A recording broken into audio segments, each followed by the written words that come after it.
Só está gravando. Passo a bola para o Isaac e vou ficar aqui no apoio técnico.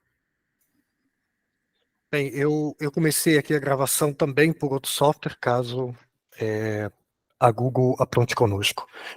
Bem, gente, o João, por favor, o professor João, o professor Bruno, eu vou apresentá-los e rapidamente vou apresentar um pouco o filme. Então, como vamos funcionar? Depois dessa apresentação do filme, eu vou encaminhar já umas perguntas iniciais para o professor João e para o professor Bruno, apenas para começar a discussão, né?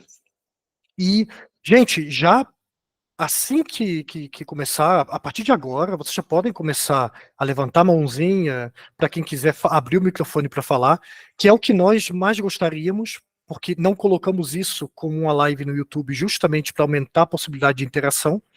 Então, queríamos ouvi-los, trocar experiências, né? Até diferentes leituras do mesmo filme. Então, seria muito legal que falassem aqui. Então, para isso, como é que faz? Clica ali na mãozinha e aí depois eu vou chamando as pessoas em função da lista. Isso seria muito mais legal. E não apenas para trazer perguntas, tá, gente? Mas para tecer comentários, para oferecer críticas. Enfim, todo tipo de intervenção é bem-vinda. A ideia é construir aqui um saber entre todos, né? E, ao mesmo tempo, quem preferir só colocar pergunta no chat, comentários no chat, pode ir colocando, à medida que o debate vai caminhando, eu vou tentando acompanhar o chat e fazer a leitura, tá? Bem, hoje aqui teremos o professor João Felipe, eu vou pegar uma cola aqui, ainda que seja meu amigo e colega de trabalho, vai ser necessário.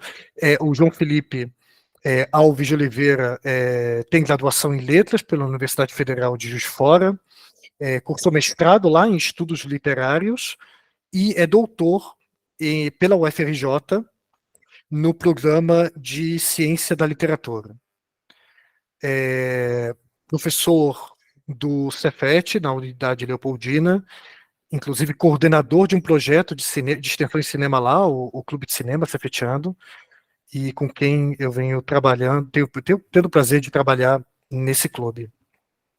E o nosso outro convidado é o professor Bruno Monteiro, que cursou Geografia na PUC do Rio. Me corrija se em algum momento eu falar alguma besteira, tá, Bruno? Então, se formou em Geografia na PUC do Rio e é mestre em Ciências Sociais pela UERJ. Inclusive com uma dissertação que trabalha cinema, orientalismo, imperialismo, enfim, temáticas que serão, inclusive, muito caras para essa discussão de hoje. Então, assim, se vocês, João, Bruno, já vai abrindo a câmera, tá? Deixa eu até mudar aqui o layout, só um segundo. Tá ótimo. Beleza. Eu vou apresentar rapidamente aqui o filme. Bem, primeiro, meu nome é Isaac, gente, eu sou professor do Cefet de Minas Gerais, na Unidade Leopoldina.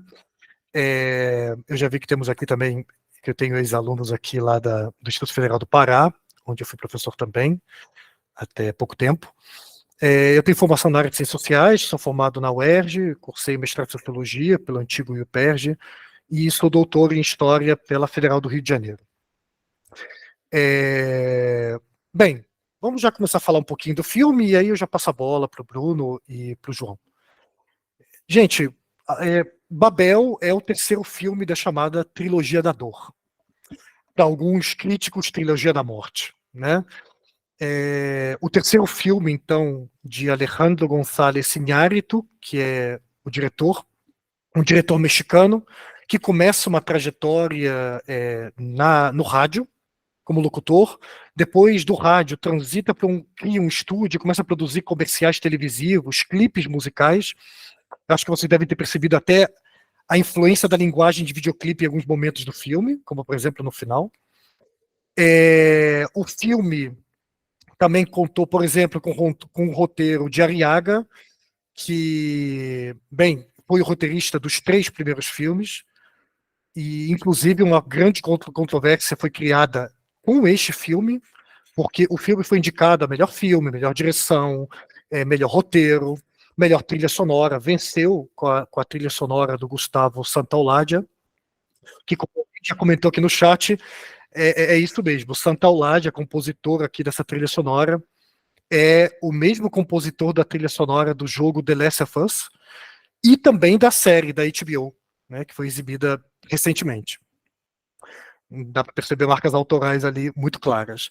Pois bem, uma grande controvérsia surgiu em torno da autoria do filme. O Arriaga, que é o roteirista, reivindicava coautoria do filme. E ele foi até proibido de entrar na festa do Oscar pelo próprio Iñárritu, pelo diretor. Então, o tema, eu estou levantando, inclusive, esses atores, porque uma controvérsia, inclusive, foi criada em torno da autoria do filme, e que é uma discussão também muito interessante, né? Sobre quem é o autor da obra cinematográfica, quem é o autor de um filme, né? Uma discussão que já tem longa data. Esse filme foi ovacionado em vários festivais de cinema, assim como Amores Perros, o primeiro filme da trilogia, e 21 Gramas, que 21 Gramas já é o primeiro filme que conta com atores hollywoodianos bem conhecidos, como Champagne, Benício del Toro. Aqui nós temos atores também hollywoodianos muito conhecidos, né? Brad Pitt, Kate Blanchett, né? Ao lado de atores que também são conhecidos no cinema latino-americano, né? Como Gael Garcia Bernal, e eu esqueci agora, olha, o nome da atriz que faz a Amélia, que atua também no Amores Perros. Se alguém lembrar, pode jogar aqui no chat. Gente, esse filme se tornou muito famoso e muito ovacionado pela crítica porque supostamente seria um filme que traduz o que é viver no mundo contemporâneo. Num mundo marcado pela globalização, marcado pelo trânsito de pessoas, artefatos culturais, marcado pelos choques, inclusive culturais, né, os choques de alteridade, um mundo marcado pela complexidade.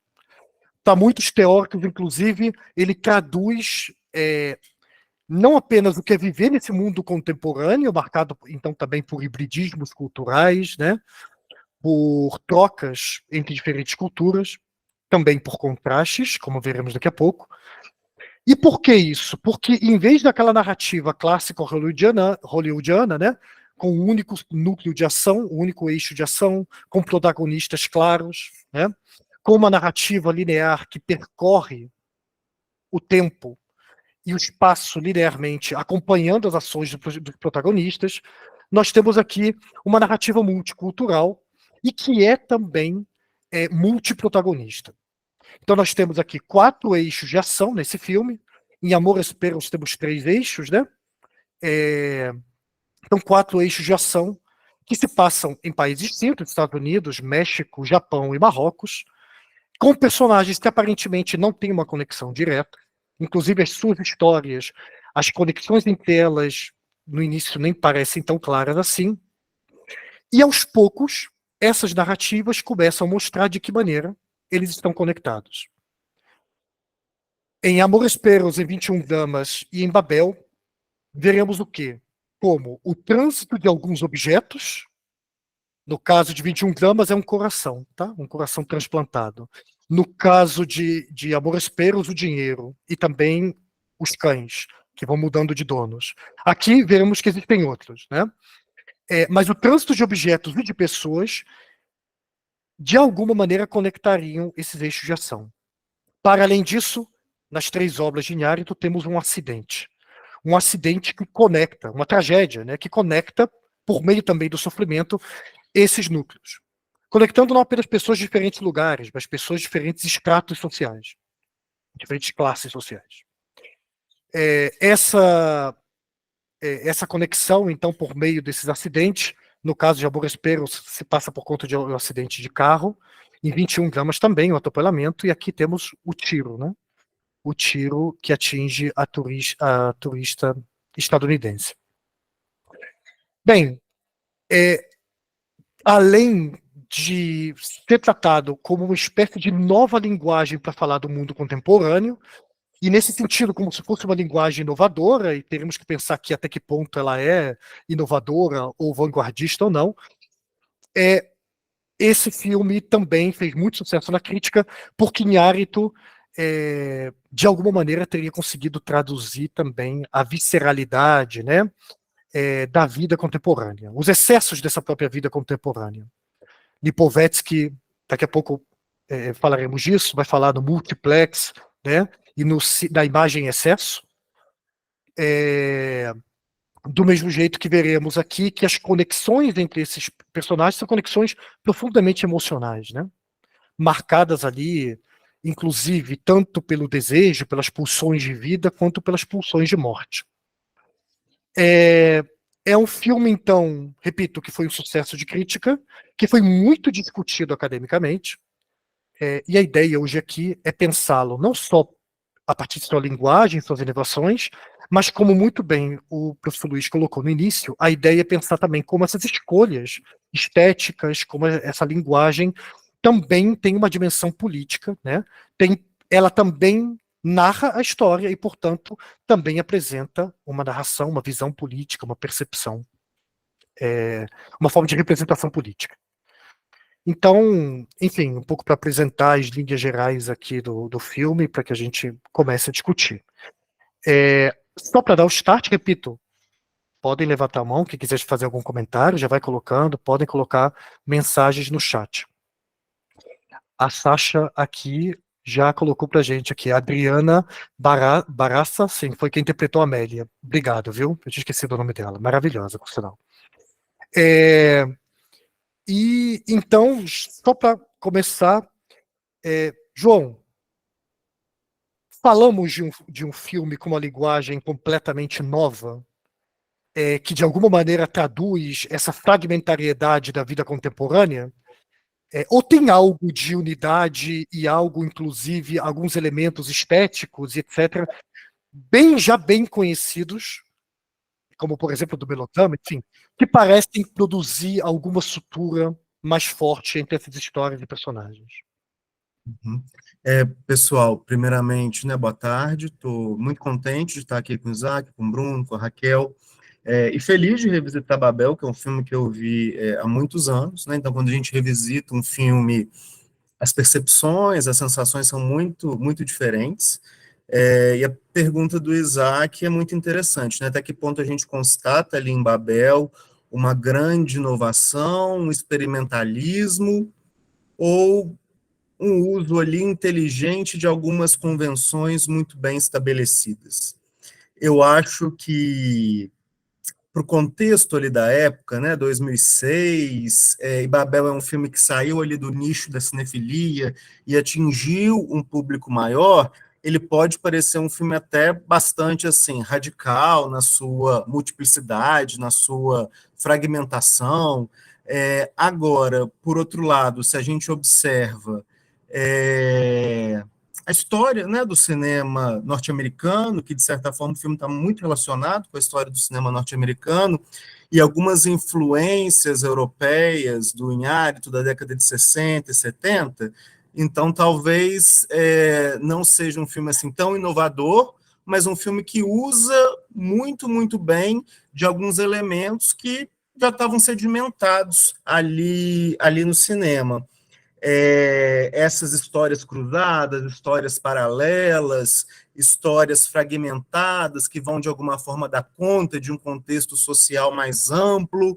Isso no cinema norte-americano dos anos 70 já estava muito estabelecido ali com Robert Altman, que foi um diretor americano que fragmentou muito a narrativa cinematográfica, que buscou essa representação mais ampla, e que é uma influência ali muito forte no Inhárito, então eu acho que ele se aproveita muito bem, né, de uma forma muito feliz, de uma herança pré-existente e talvez reapresente esses elementos para um público que não os conhecia. Então, o filme é muito interessante por esse lado, né, da relação aí de um cinema, uma relação com um cinema de muita qualidade. Por outro lado, o filme também ele detém marcas características de uma cultura latina muito própria, uma cultura latina muito característica, e que talvez não seja muito bem vista, e que talvez possa até parecer assim, um palavrão, né, que é o melodrama. O filme tem elementos de melodrama fortíssimos, fortíssimos. E geralmente melodrama acho que a gente vai associar com novelas da Globo, ou se pensar em México, a gente vai associar com Maria do Bairro, alguma coisa assim. Então, uma cultura que a gente pensaria que é muito descartável, um produto que é muito descartável.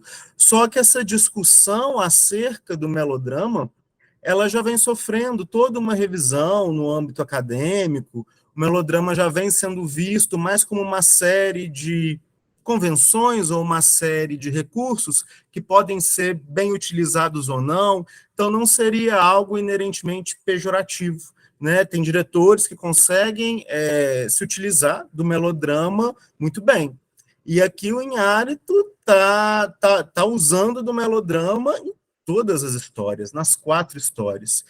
Acho que todo mundo conseguiu reparar que todas elas começam numa voltagem emocional lá em cima, lá em cima. Eventos marcantes, questões de vida ou morte estão sendo jogadas, estão sendo tecidas. Né?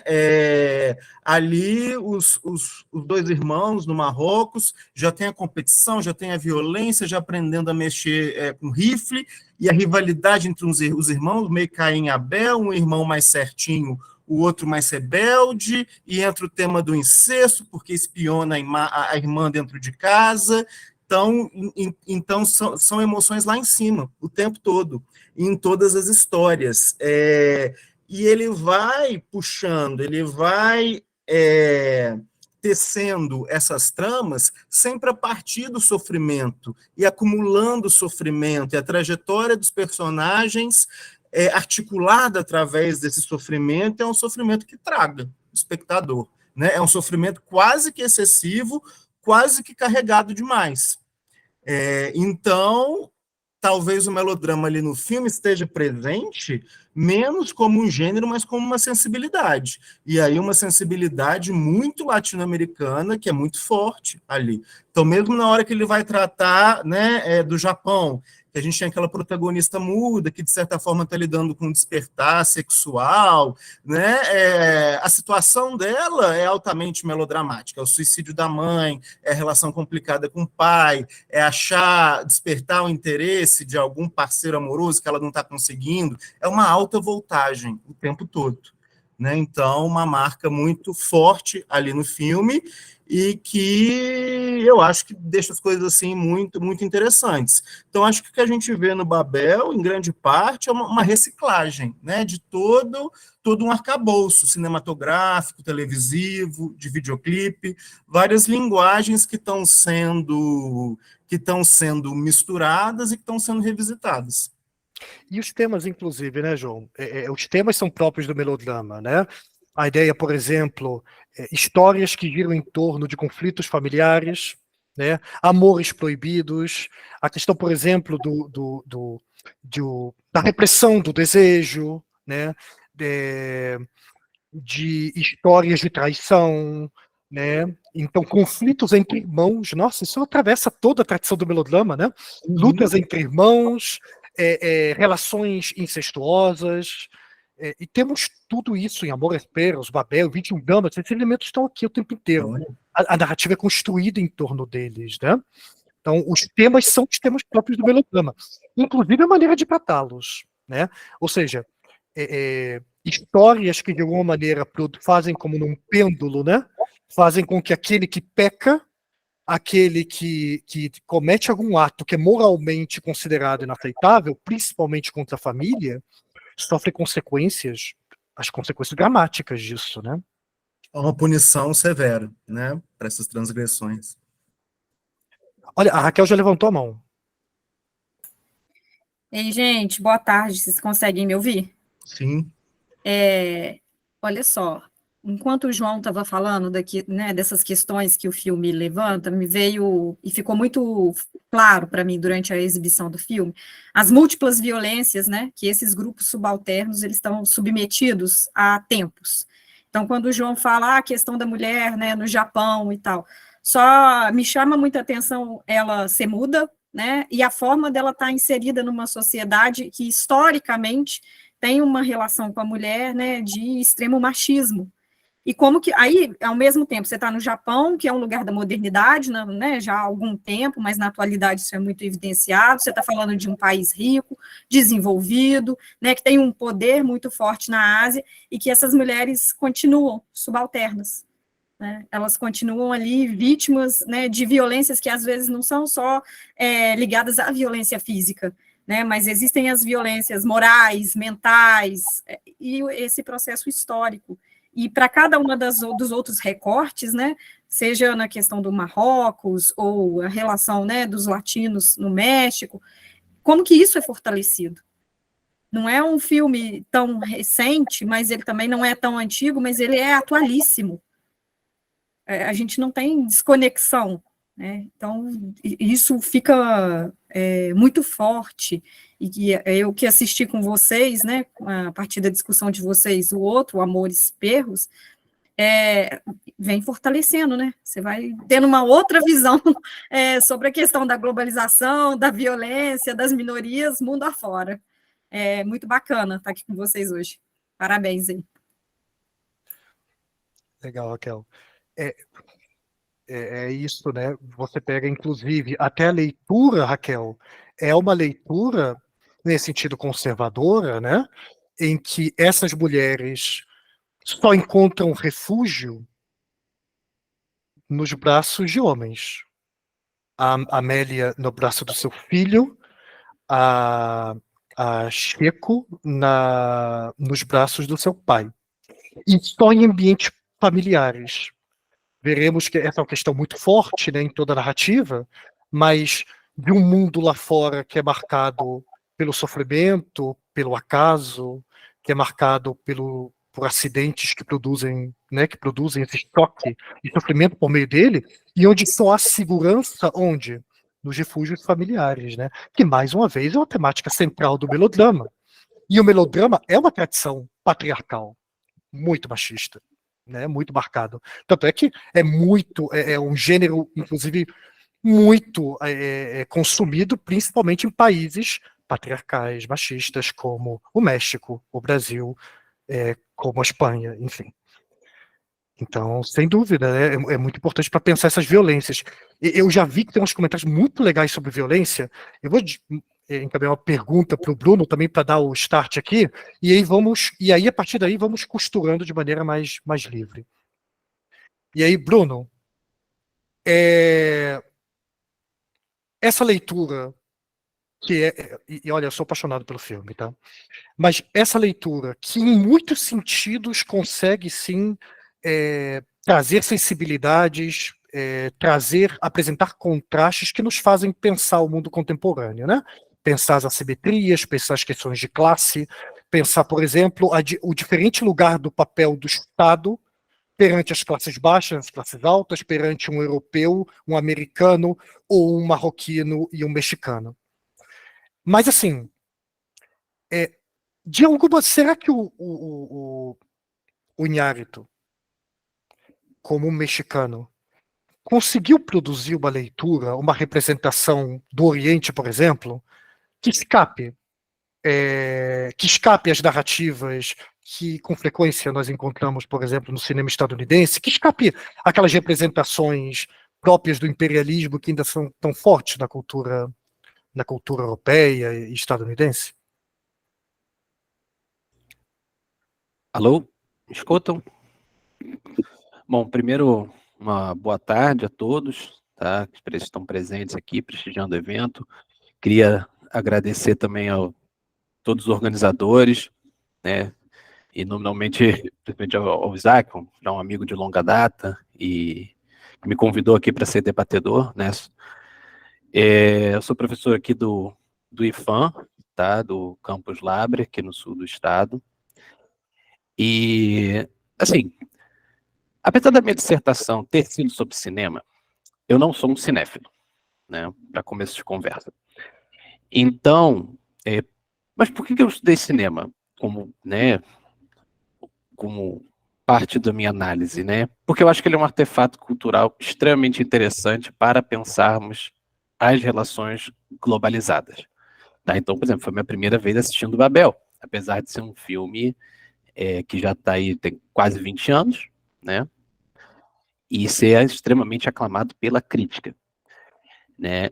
E nessa discussão, né, o Isaac me convidou muito por conta da representação do Marrocos neste filme específico. Por quê? Na minha dissertação eu trabalhei com a representação do Oriente pela perspectiva do cinema hollywoodiano, especialmente dos filmes de guerra, né? E nesse tipo de filme a gente percebe alguns tropos, né, que são recorrentes, né, desde aí da concepção, né, do próprio cinema e anteriormente na própria literatura, né? Aí a gente remonta ao conceito elaborado por Edward Said, né, de orientalismo. Eu não sei quantos aqui estão a par, né, desse conceito, né? Mas o Edward Said, ele foi um estudioso, né, palestino, né?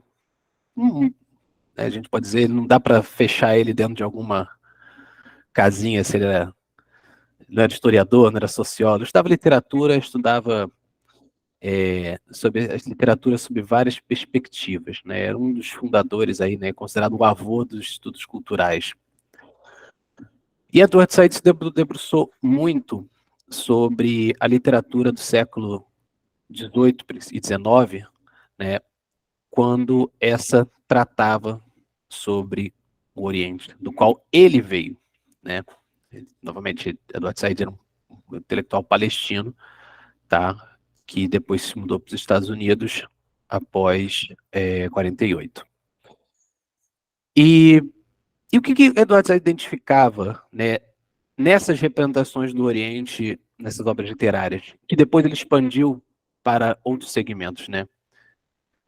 Que havia uma forma de se pensar o Oriente que remontava a antigos preconceitos, do qual ele remonta até a própria Idade Média, né? Do conflito do Ocidente cristão com o Oriente árabe muçulmano, né? Então, o orientalismo, em suma, é o quê? É uma forma de descrever, tá? De efetivamente controlar o Oriente, né? Dizer sobre o que o Oriente se trata. Então, a representação do Oriente como algo misterioso, que a gente já viu em algumas outras representações, como, por exemplo, o próprio Aladdin, filme da Disney, clássico, todo mundo adora, né? Você tem todo aquele mistério do Oriente, da caverna, né? Até o Oriente como violento, né? E aí a gente entra nos filmes de guerra, né? Onde o oriental, árabe principalmente, né, é representado como sempre aquela figura ameaçadora que coloca o Ocidente acuado, principalmente depois de 2001, né, com o atentado às Torres Gêmeas, Nova York, né?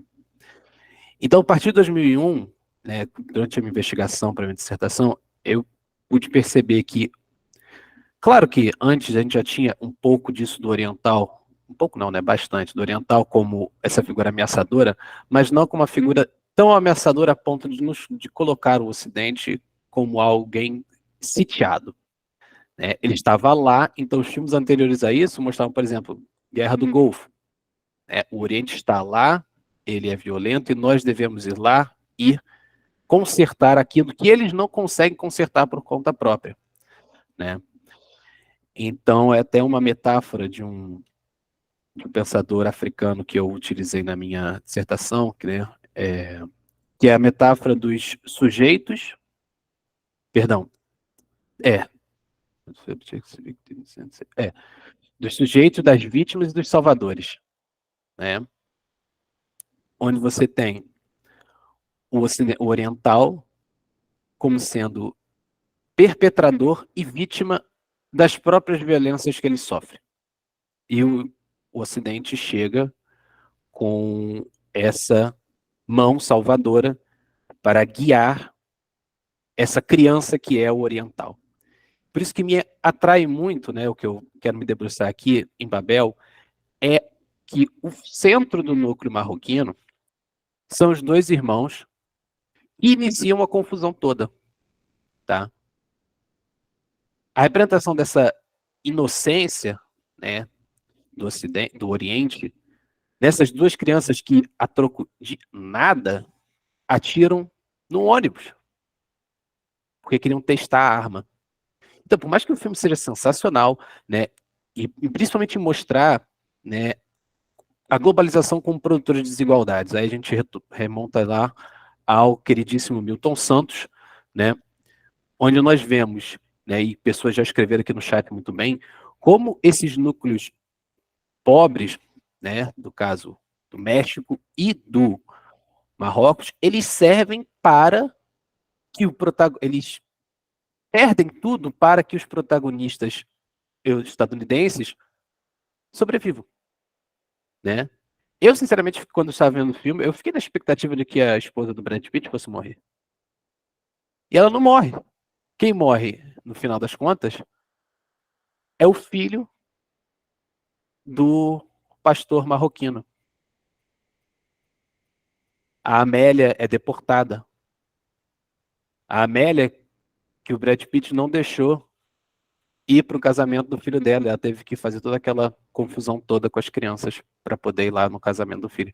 Então alguém colocou aí, né, no chat, que esses núcleos mais empobrecidos servem de instrumento para que o núcleo predominante, né, o núcleo das classes mais abastadas, atinja os seus objetivos.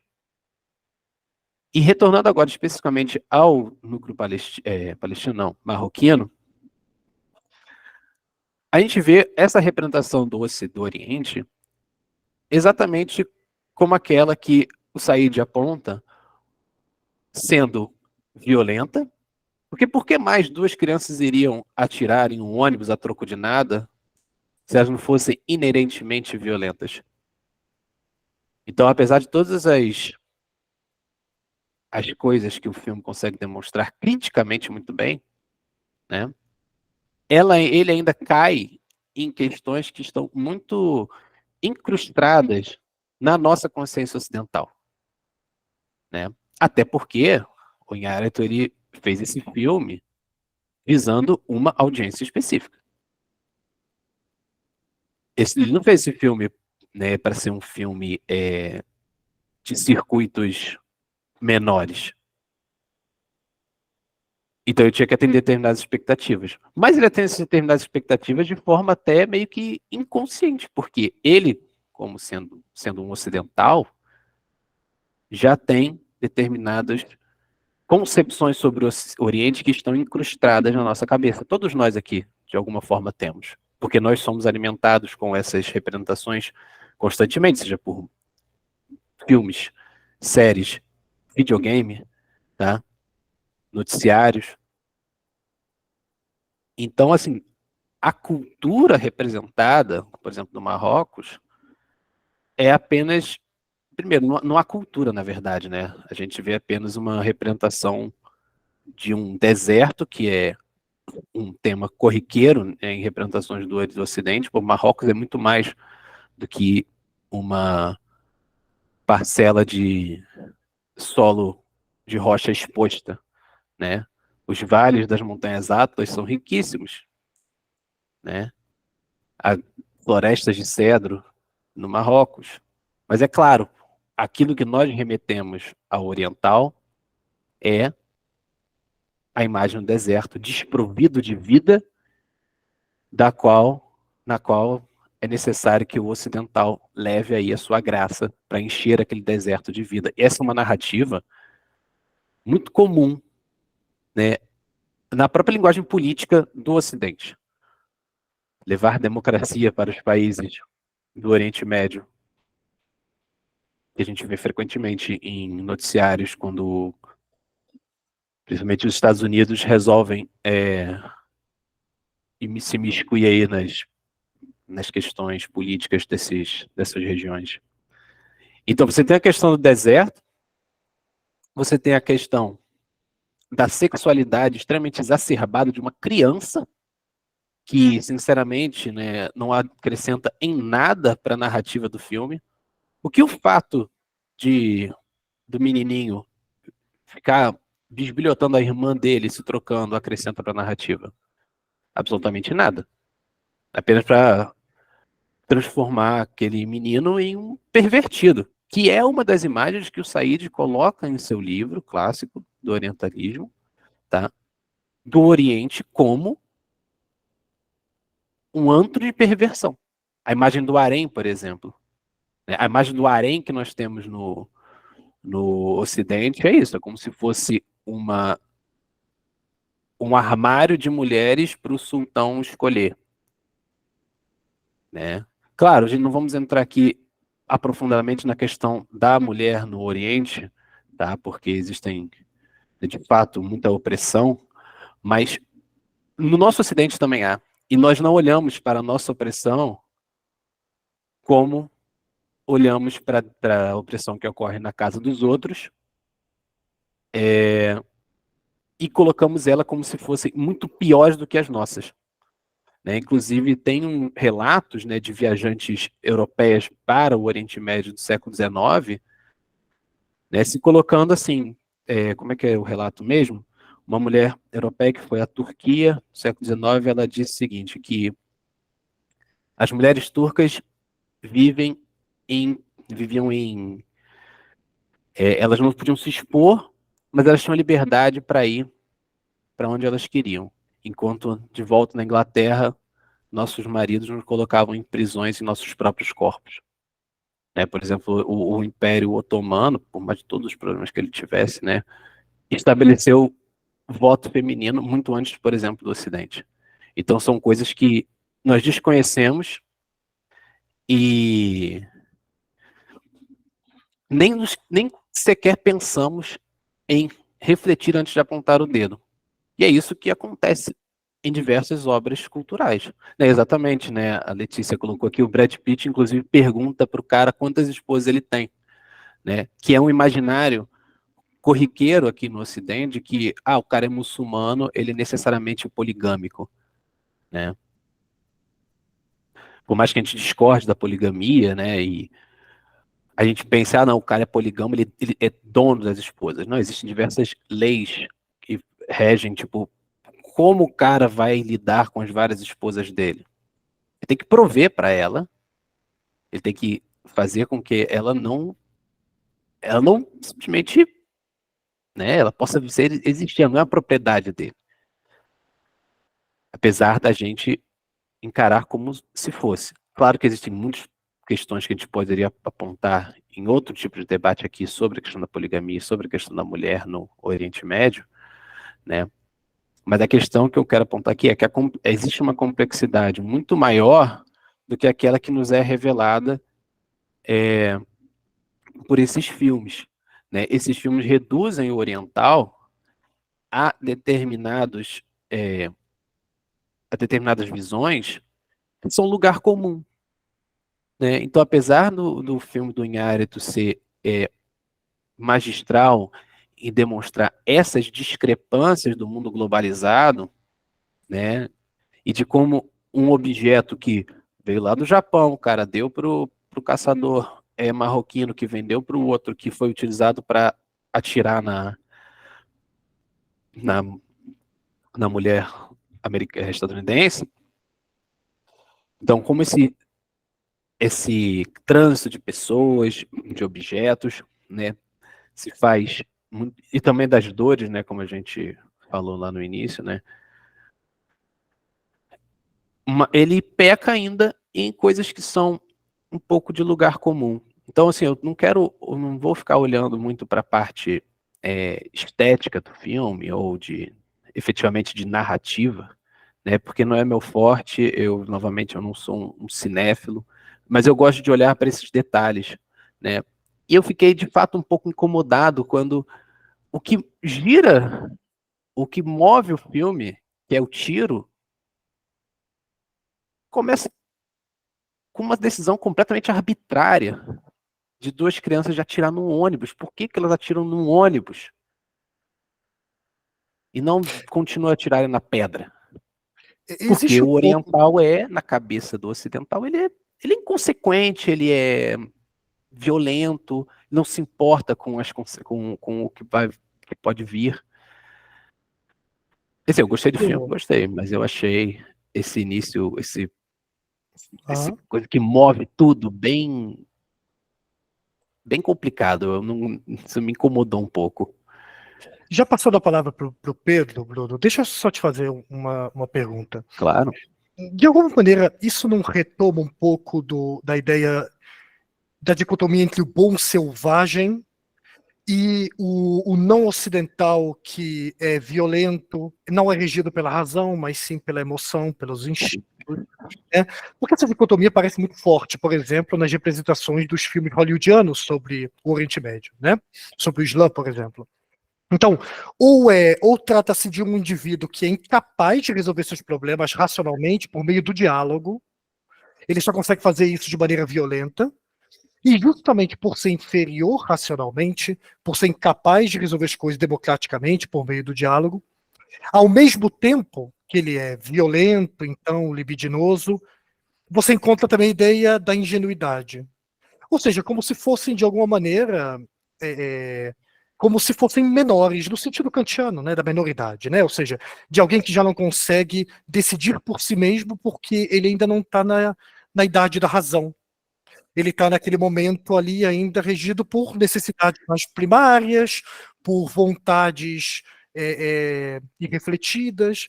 Então, assim, vejamos, é claro que o filme apresenta contrastes muito interessantes. Mas ele já começa com contrastes da infância, quando ele mostra as crianças marroquinas de um lado e as crianças americanas, né? Onde essa própria representação da infância é completamente distinta. Sim. Né? Então é muito interessante os contrastes que ele mostra, mas de alguma maneira ele acaba reproduzindo isso, então, né? Pelo que eu entendi até da tua fala, né? O mito do bom selvagem, o mito do não ocidental bárbaro, né? Essa questão da criança até é verdade. Você tem as crianças norte-americanas, né, estadunidenses, em contraste com as crianças, eles devem ter o quê? Mais ou menos a mesma idade, pelo menos o menor deles, né? Enquanto eles são inconsequentes, inocentes nesse sentido violento, né, perigoso, não é nem violento, é perigoso, uma inocência perigosa, as duas crianças estadunidenses são extremamente centradas, que mesmo numa situação de desespero, né, ficam tranquilas, perdidas no deserto, mas tranquila. Ah, tá preocupado, não sei o que, tal, ah, Amélia, não sei o que lá. Mas estão lá quietas, elas respeitam, né? Elas são autocentradas, né? Autocentradas não, perdão, qual é a palavra? Elas têm um autocontrole, né? E os marroquinos não tiveram.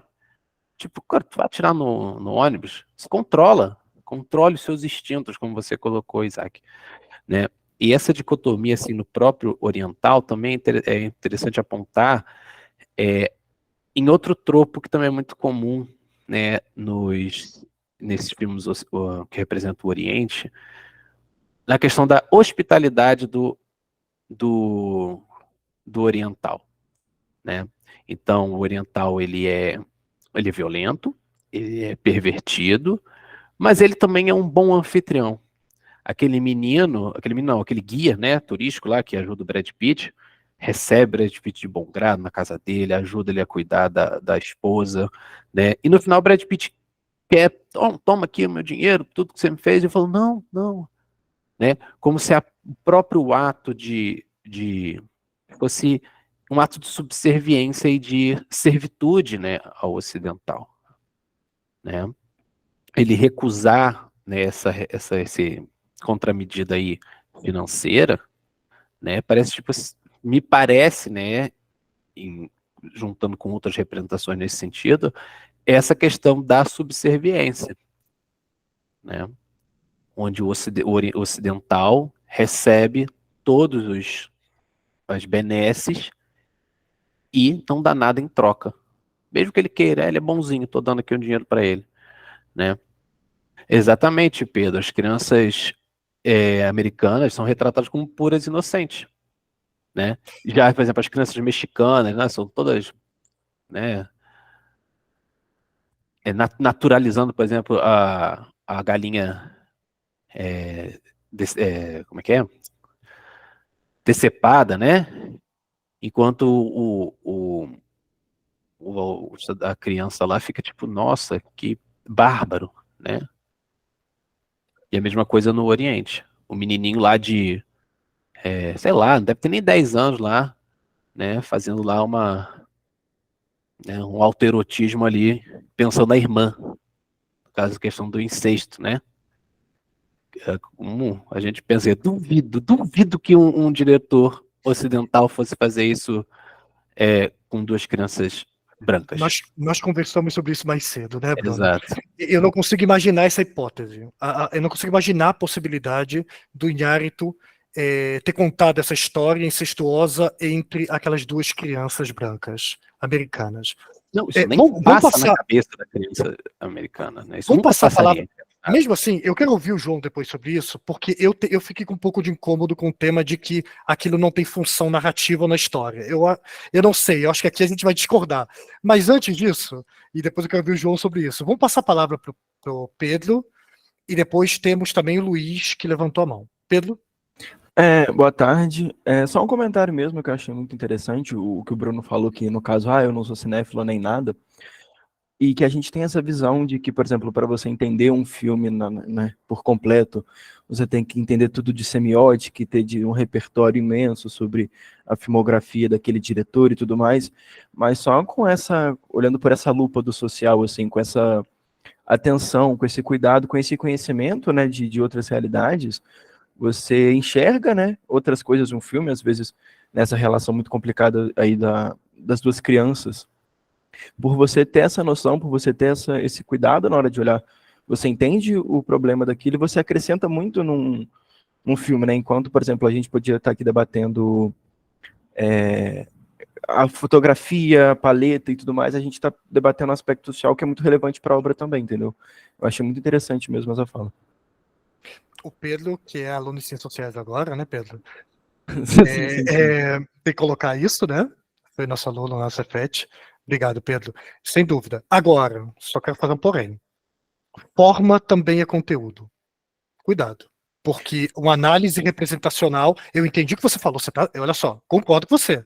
Só estou dizendo que a análise se enriquece quando a análise de conteúdo passa pela forma, porque na verdade forma é conteúdo também. Sim, um não necessariamente vai sobrepor o outro, assim, numa escala de importância. Saber Não. juntar os dois e trabalhar Isso. lado a lado, mesclando as diferenças e as especificidades, dá um toque a mais, assim, na interpretação e no entendimento todo. Sem dúvida.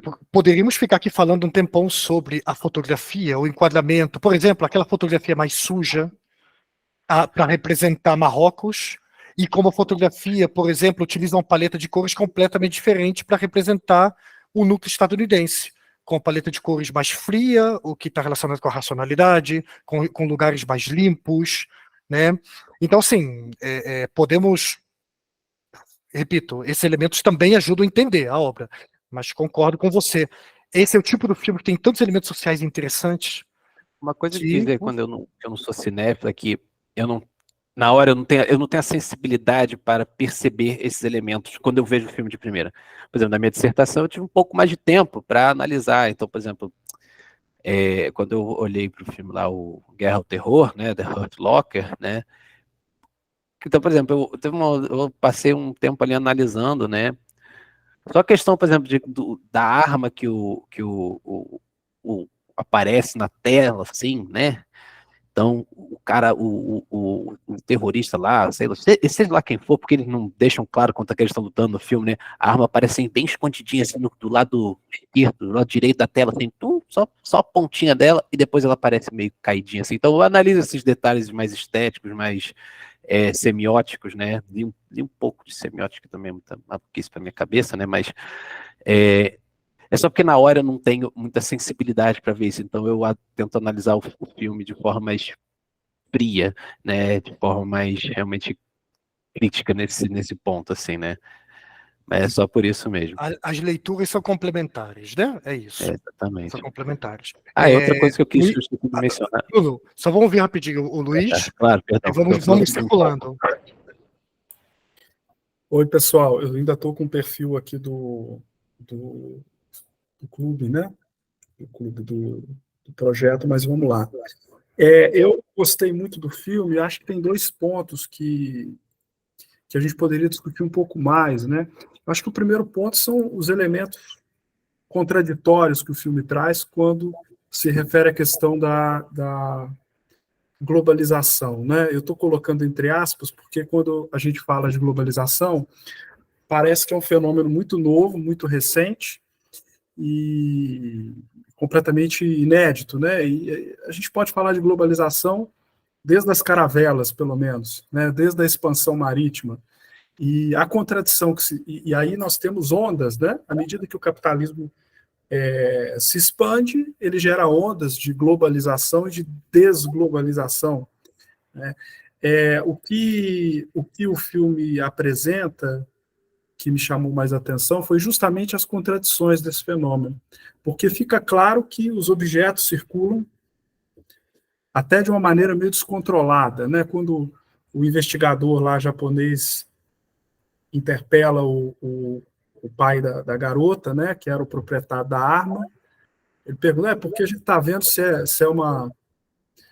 a arma circula por meio do contrabando ou não. Quer dizer, não há um controle dos objetos, mas há um controle muito mais atento às pessoas, né? Não são todas as pessoas que circulam. O Brad Pitt circula, mas o mexicano não circula, né? E esse é um primeiro ponto. O segundo ponto é o conflito de classes. O Bruno comentou a questão da inocência das crianças estadunidenses.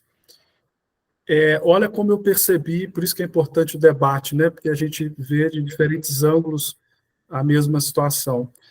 Aquela cena da galinha me chamou uma outra atenção, né? Aquilo ali me despertou para uma espécie de alienação das crianças estadunidenses, não é qualquer criança estadunidense, né? São crianças ali, no mínimo, de uma classe média alta. A alienação diante da realidade. É como a criança que não sabe, que come a carne, não sabe de onde vem, né, qual o processo que está ali inserido. E a criança marroquina que está com a arma, eu entendo, né, as questões estéticas aí de como elas são apresentadas, de fato, me parece bastante pertinente, mas acho que aquilo ali demonstra um mundo que não é uma bolha, né, como o mundo da classe média alta estadunidense. É um mundo inerentemente, a violência se manifesta de uma forma muito mais explícita. Ali é necessário ter uma arma, né? Então é isso, quer dizer, a trazer a criança para o outro lado da fronteira, né, quebra essa bolha, né, e de certa forma é um contato com a vida real, vamos dizer assim, né. E por fim tem um elemento que é muito óbvio, né, que é a repressão seletiva e a repressão feita pelo próprio povo. Quando o policial lá marroquino rende o garoto, né, o garoto se entrega, rola um olhar ali, parece que o policial está vendo uma criança que provavelmente ele já foi um dia também, né? Então tem um olhar muito interessante também nesse sentido. Mas acho que são alguns pontos aí que podem contribuir com o debate, né? Passo a bola novamente. O Isaac, vou tentar assim engatar um pouco o que o Bruno falou com o que o Luiz falou. Eu concordo com o Bruno que, de certa forma, o Inhárito está perpetuando aqui representações orientalistas, né? Com certeza. Mas no cerne dessas representações, a ambiguidade. Porque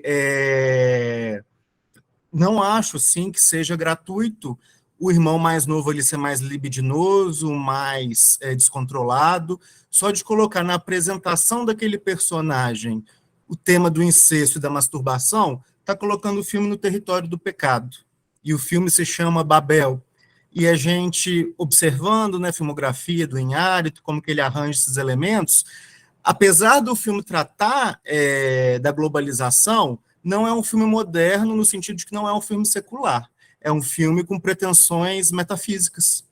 É um filme regido por uma sensibilidade católica.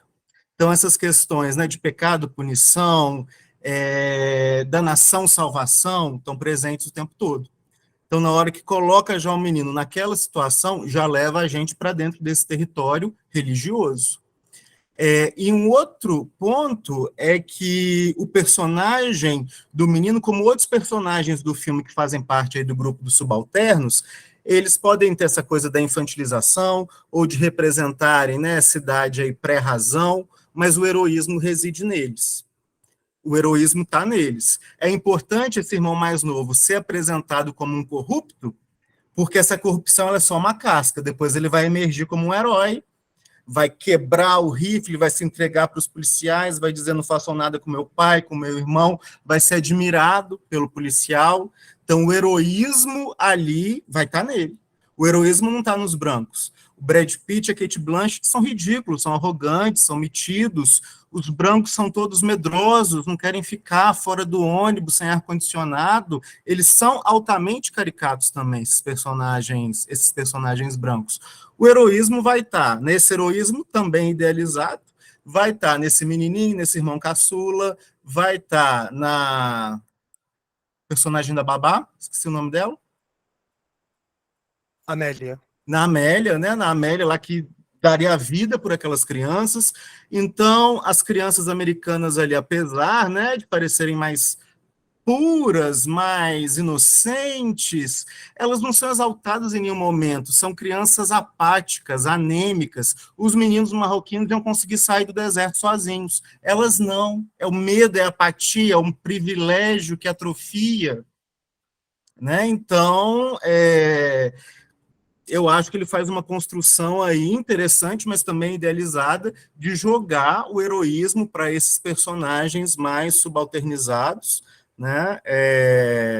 Que estão aí lidando com forças mais elementares, né? Estão mais próximos da terra, da comida, da vida comunitária, né? Toda essa coisa mais do chão está ali próxima deles, mas é os que têm vitalidade e são os que, através da desobediência, conseguem se sobressair. Né, de alguma forma. O Bruno levantou a mão. Não, excelente, João. É legal para pensar isso, né? Para perceber, no meio desses contrastes, e na verdade existe aqui um jogo de representações, né? O Iñárritu, por um lado, está tentando valorizar a emoção. Vamos lembrar que isso é muito importante, né, na reflexão no cinema desse diretor, né? Um cinema onde, não à toa o nome do filme é Babel, porque isso aqui não está presente só nesse filme, está presente em outros também, onde esses personagens, os seus problemas não são resolvidos por meio do diálogo, nem por meio da razão, são resolvidos por meio da emoção, do toque, do contato, né? Inclusive por meio do sofrimento, né? O sofrimento os reconduz, né, para algum tipo de reconciliação. A Cate Blanchett e o Brad Pitt, depois da morte de um filho, de um passado que não pode ser ultrapassado, né? Que nunca irá embora, eles encontram um jeito de se reconectar por meio da tragédia, por meio da dor, né? Do sofrimento. Ela está lá ensanguentada e depois de fazer urina, né? De se urinar, e isso a conecta. Porque para ele, esse diretor também está jogando com essa discussão entre razão e emoção, e para o Iñárritu, essa balança pende sempre mais para a emoção como uma forma de nos conectar. Ele mesmo começa, ele numa entrevista fala que fiz um filme para entender o que nos afasta e no final penso que fiz um filme sobre aquilo que nos aproxima. Então eu acho que isso é representativo, né? E aí, ainda que tenhamos representações, por exemplo, que são sim estereotipadas para um lado, elas também se colocam para o outro para também fazer a crítica, né? Para fazer a crítica sobre, por exemplo, a maneira com que policiais e autoridades tratam pessoas pobres, pessoas periféricas, e aí a periferia a gente pode pensar a nível global, não apenas dentro de uma cidade do Estado, né? De que maneira, por exemplo, o Estado se apresenta como uma forma de opressão, coação e vigilância para os periféricos, e ele se apresenta como uma rede de proteção, de segurança para as classes mais altas, para aqueles que se encontram nos grandes centros. E aí eu estou falando tanto das classes médias altas, as classes dominantes, quanto dos países envolvidos. A diferença, né, de tratamento é enorme, né? A diferença, inclusive, de possibilidade de mobilizar esse Estado. Uns estão sendo vigiados, e como disse o Luiz, uns têm mais dificuldade em transitar por essa tal aldeia global. Para uns, esse mundo não é tão amplo e de fronteiras tão abertas assim. Para outros, esse mundo é um mundo acessível, né? Justamente porque, inclusive, eles encontram nesses estados, mesmo nos estados estrangeiros, essa classe dominante encontra uma forma de garantir a sua segurança, né? Uma rede de segurança, uma rede de proteção. E isso foi muito interessante também de pensar, né? De pensar esse contraste. E eu achei muito legal o Luiz vindo com uma fala até divergente, o João também, porque a gente consegue começar a perceber essas camadas, né? De sentido, né? E que as leituras não são tão planas assim, né? Tão uniformes assim. Muito legal. Tinha aí o Bruno tá com a mão levantada, logo depois a Raíssa. Eu concordo plenamente com você, João. Por isso que lá no início eu falei que assim, os subalternos, eles acabam no final sendo como meras ferramentas, meros recursos para que os ocidentais consigam ser bem-sucedidos, né? Para que a Cate Blanchett sobreviva e para que as crianças sejam salvas. Mas, ao mesmo tempo, tanto o menino quanto a Amélia estão resolvendo desculpe o termo aqui, as próprias merdas que eles criaram, né? Que o menino atirou no ônibus e a Amélia, por uma decisão estúpida, levou 2 crianças para o México. Porque, convenhamos, foi bem, né? Tudo bem que o Brad Pitt não deixou ela tava, não, você tem que cuidar dos meus filhos, foda-se o casamento do seu... Desculpa os termos aqui, gente. Tá, mas dane-se o casamento do seu filho, eu pago outro depois, como se tudo fosse resolver com dinheiro, né? No caso, aqui não foi o Brad Pitt, tá? Só uma coisa, aqui foi o cunhado. O Brad Pitt é até mais sensível nesse sentido Tá. e fala, olha... Na hora eu tinha entendido que foi o Brad Pitt pelo não, telefone. Eu também achei que tinha sido Brad Pitt. Não, tem 2 ligações por telefone para ela. Tem aquela primeira ligação, que é depois da ligação lá do final do final filme. do hospital, sim. Isso, porque as histórias elas estão sendo contadas na trama em linhas temporais em diferentes. tempos diferentes, em linhas temporais diferentes, exatamente. Mas nós temos uma outra ligação que é do marido da irmã, ou seja, do marido da Cate Blanchett, do marido da irmã da Cate Blanchett, isso, que está dizendo, olha, infelizmente, ninguém vai poder ficar com as crianças, você não pode ir. E ele, inclusive, é bem mais grosseiro com ela, e etc. Mas eu entendo mesmo assim a discussão. Então, assim, claro que ela não tinha como fazer o casamento do filho dela, mas a decisão, né, assim, o ato de levar as crianças para o México causa toda uma confusão, né? E no fim, quem paga o pato é ela, né? Ela que é deportada, ela sacrifica tudo, como disse a Letícia aqui no chat, sacrifica tudo para aquelas crianças que ela gostava, como se fossem os próprios filhos dela, né? E assim, eu não consigo vê-los como heróis, né? No máximo a Amélia eu consigo ver, mas o menininho, assim, eu vejo de fato assim como um arco de redenção, mas não necessariamente como um herói, né? Mas é aquela coisa, os subalternos pagam o pato, né, para que os centrais, né, os ocidentais, possam ser vingados. E alguém falou aí também do helicóptero descendo na vila, né, e a gente já que apontou nele, como todo o aparato, né, é mobilizado para essas pessoas que têm acesso a essa globalização como fábula, aí retomando ao Milton Santos, né. Quando que, por exemplo, iriam mobilizar um helicóptero para levar um marroquino daquela cidade para um hospital na capital, né? Então, outra coisa que eu também queria tratar, a gente falou do circulação de objetos, pessoas, é também da informação, né? Porque Milton Santos, ele volta muito na questão do período técnico-científico e informacional. A informação, né, transitando pelo mundo, já taxou o ataque, o tiro na moça como um ato terrorista. Sendo que a própria esposa lá do Hassan, que é o caçador que vende o rifle, ele diz, perdão, não é do Hassan não, é do pai dos meninos. Ela fala, não tem terrorista aqui, né? Como se Oriente Médio fosse lugar comum para terroristas, né? Como se qualquer tiro num americano fosse terrorismo. E essa narrativa do terrorismo resiste até o final, mesmo depois que o menino confessa o crime. Aí você tem lá toda a mobilização do embaixador americano, né, falando que os perpetradores serão punidos e tal, e o perpetrador é uma criança de, sei lá, menos de 10 anos. Né? E a mídia, que a informação circula como terrorista. Né? Então, a velocidade de que a informação transita, né, como uma informação que atende aos interesses políticos de um determinado grupo, né, também é interessante de se apontar. Isso eu gostei, né, nesse aspecto eu gostei bastante de como o Yara tu colocou isso, né, que mesmo tu tenha sido esclarecido, aquela narrativa do terrorismo permaneceu até o final, né, quando foi só uma criança numa atitude extremamente inocente e perigosa que atirou no ônibus porque ela queria se mostrar para o irmão. Raíssa. Boa tarde a todos. Tá me ouvindo? Beleza.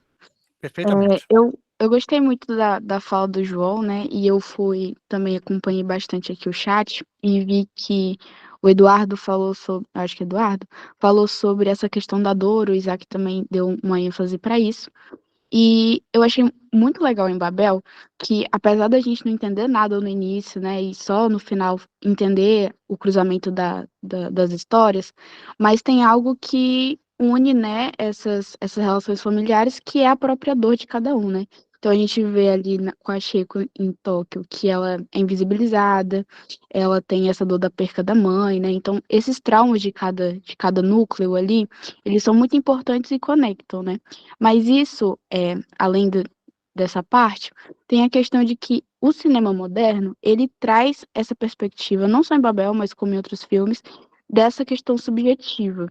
E essa questão subjetiva, para mim, foi muito importante em Babel, porque, no final, quando eu pensei que ia acabar de um jeito, e acabou me surpreendendo, e foi muito significante como os personagens acabaram em deriva, sabe? Apesar deles terem uma certa classes sociais diferentes, eu pensei que ia acabar tudo diferente, mas acabou que eles ficaram à deriva, sabe? Eles não conseguiram ter nenhum final feliz, que é diferente de um cinema hollywoodiano, por exemplo. Então eu acho que essa característica, principalmente do final, do cinema hollywoodiano para o cinema moderno, que está em Babel, eu acho muito, muito interessante. O tema da redenção, eu acho que é muito forte aqui, né, João? Mas fica a pergunta, né? Existe um pós, né? Existe depois desse sofrimento. E aí, o que acontece com esses personagens? Tem uma coisa que acompanha essa trilogia que me incomoda muito, por um lado, que é o fato de que quem causa o conflito, sempre quem provoca essas situações, né, os acidentes que provocam todo o conflito em torno do qual a trama vai sendo construída, sempre é alguém das classes baixas. Em Amores Perros foi o personagem do Gael Garcia Bernal fugindo, né, numa perseguição de carros, acaba atingindo, por exemplo, o carro de uma modelo, né, que acaba tendo, enfim, danos permanentes. Depois nós temos em 21 gramas um personagem também pobre, né, atropela uma pessoa, bem, causa a morte, e aí isso vai desencadeando uma série de eventos.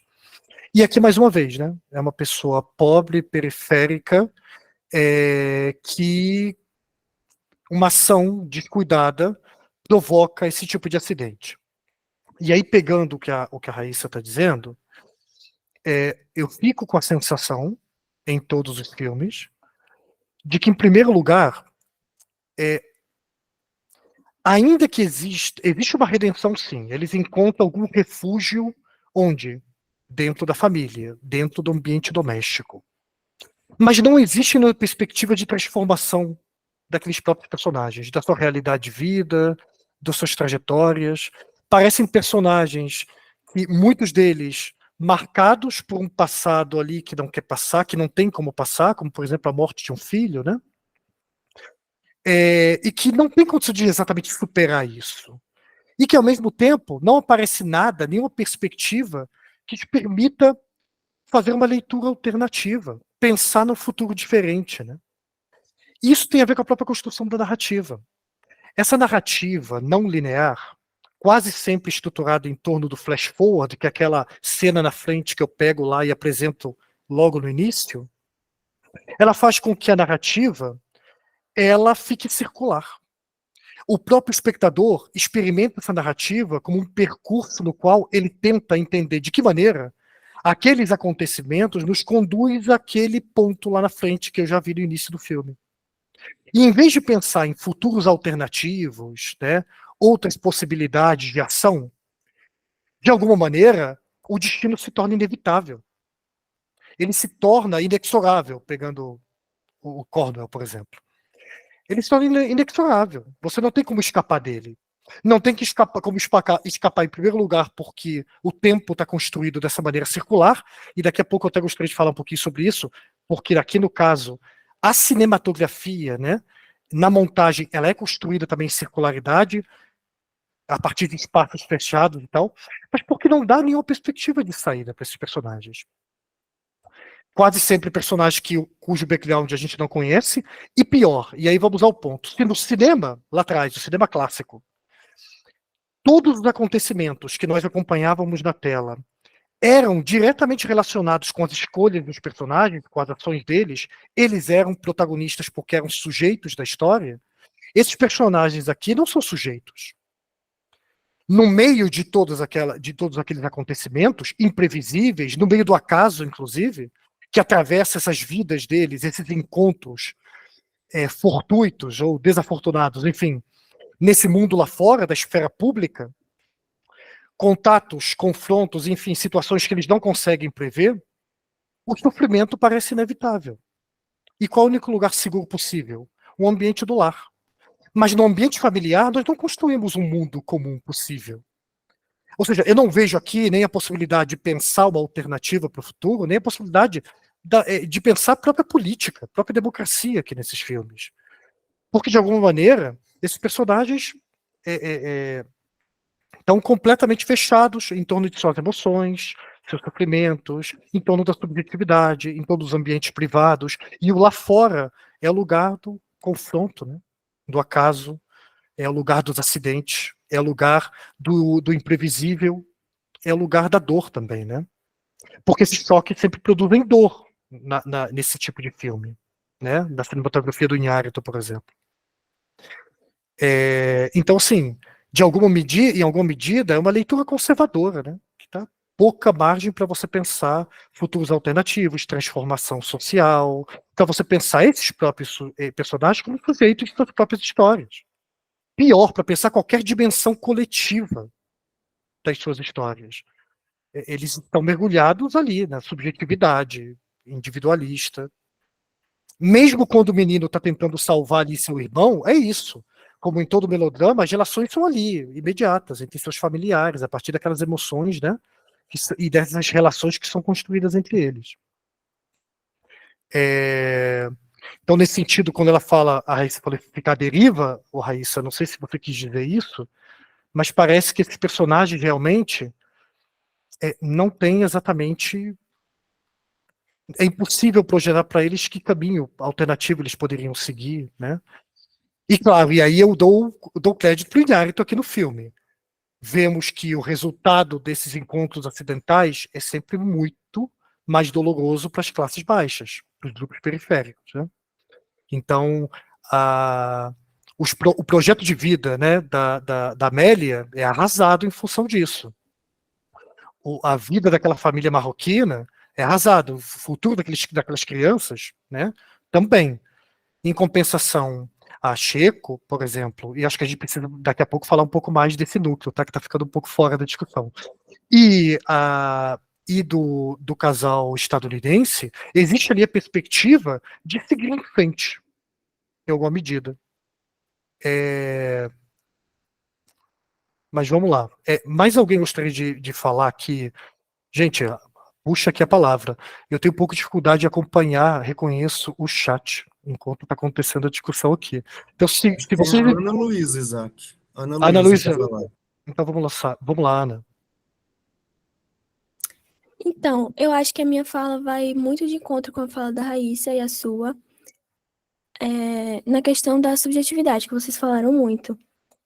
Já puxando mais para o núcleo da Chieko, que você falou que está um pouco escanteado, eu acho que esse filme, ele serve como um ótimo objeto de observação para a gente ver a transição entre o cinema mais clássico, onde o mocinho tem ali o seu arco inteiro, e aqui para coisas mais subjetivas que a gente encontra. Não é tão escancarado quanto a gente vê em produções mais recentes, mas ainda assim. E uma cena que me chamou muita atenção, que exemplifica perfeitamente essa coisa da subjetividade, e foi uma cena da Chieko, onde ela estava na festa, e ela viu a amiga dela com o carinha que ela estava interessada. E aí a gente começa a perceber uma dinâmica de campo e contracampo, onde a gente vê a Chieko e a gente vê o que ela tá vendo, que no caso é a amiga e o carinha que ela estava interessada. E fica nesse jogo de ver ela e ver o que ela tá vendo, mas não se limita só a isso. Como a Chieko é uma personagem que é surda, quando a gente vê na perspectiva dela, no caso o carinha e a amiga, a gente não tem o som da festa, né? A gente fica sem som. E aí, quando volta para ver ela, já tem o som. Então, eu achei essa cena muito perfeita para dar esse exemplo da subjetividade. A gente vê a realidade através dos personagens também, o que é uma coisa muito forte em produções mais recentes. Não temos uma perspectiva objetiva para o espectador, né? Ela é quase sempre subjetiva, né? O próprio som, né? Está tentando reproduzir as manipulações do som, que são maravilhosas pensando nesse filme, estão tentando reproduzir essa perspectiva sonora subjetiva, né? Na câmera, você falou no esquema de campo e contracampo. Aquilo que eu vejo, aquilo que a personagem está vendo, e depois ela enquanto vê, né? Então, eu acho que se reforça, só queria dar esse adendo e depois, acho que eu estou falando um pouquinho demais. Eu acho que se reforça muito, gente, pela própria construção do espaço dado aqui pela própria fotografia. Porque, por exemplo, aqui, nós não temos nem mesmo naqueles planos abertos, nós não temos nenhum referencial espacial, nós não temos marcadores espaciais, o filme não nos oferece marcadores temporais muito claros, e aí você tem uma tomada muito aberta, quase sempre em ambientes desoladores, o deserto, ou a grande urbe, né, a grande cidade, sem nenhum marcador nítido que eu possa claramente saber onde eu me encontro, onde eu estou. E depois você sai de um plano muito aberto para planos muito fechados. Primeiro, o primeiríssimo plano em cima das emoções dos personagens, de maneira que o espectador não controla o que está acontecendo ao redor. Ele não controla a cadeia de ações. Na própria fotografia, né? Ele tem dificuldade em acompanhar todos aqueles que estão ali intervindo na cadeia de ações, né?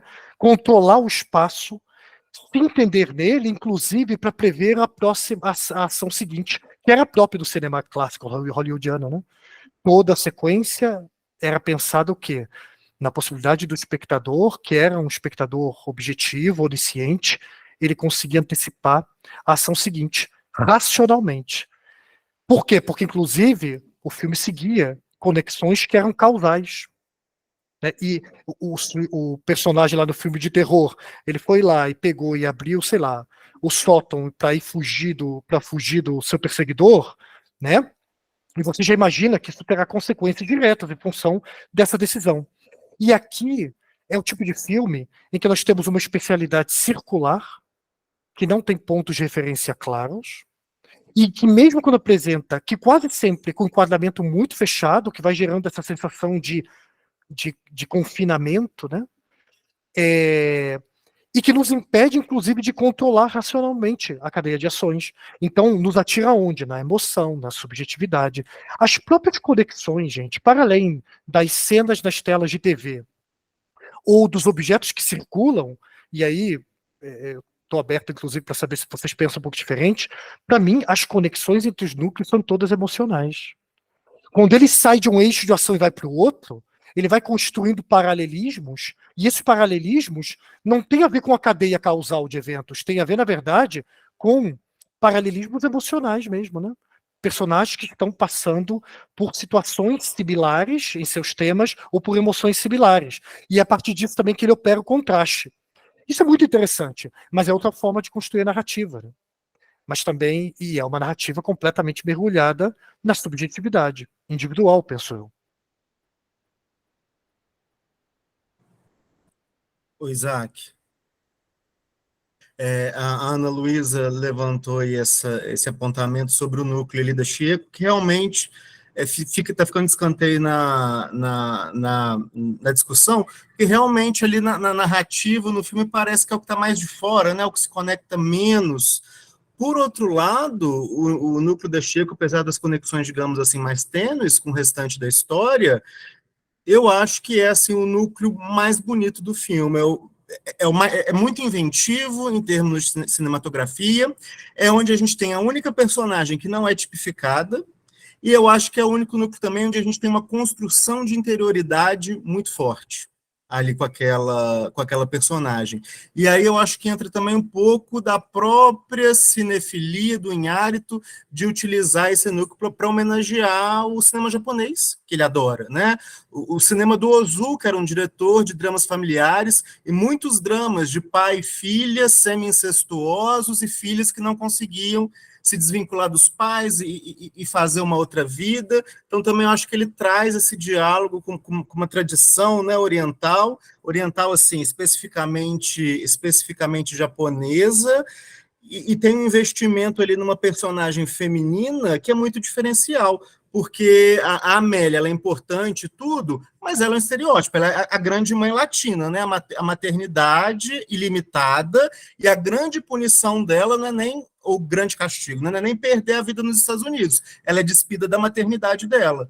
O policial fala, ó, você abandonou essas crianças no deserto, você as negligenciou. Então ela perde aquilo que é mais fundante, né, da sua personalidade, que é a maternidade. Ela está com um vestido vermelho o tempo todo, essa nutrição feminina, né, é muito forte ali nela. Então ela é uma personagem interpretada de modo magnífico, mas ainda uma personagem mais tipificada. A Sheiko não. Na Sheiko ali eu vejo a tentativa de elaborar algo diferente, me lembrou até um pouco a forma da água, né, assim, comunicabilidade pela mudez e, ao mesmo tempo, a tentativa de se expressar sexualmente, tentativa constantemente frustrada. Então, acho um núcleo muito interessante e ele não é tão facilmente acoplado às outras questões do filme, então ele é o que permanece mais enigmático. E é ele também que fecha o filme, né? Aquela tomada aérea, né? Olhar de pássaro, e que aí eu acho que entra também essa coisa do divino no filme, né? De um olhar olímpico, olhar de um deus,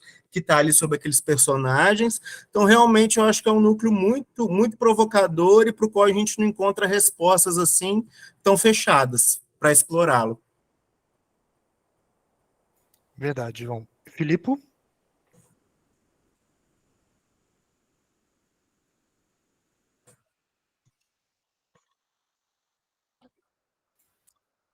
Filipe? Você levantou a mão? Filipe Vargas.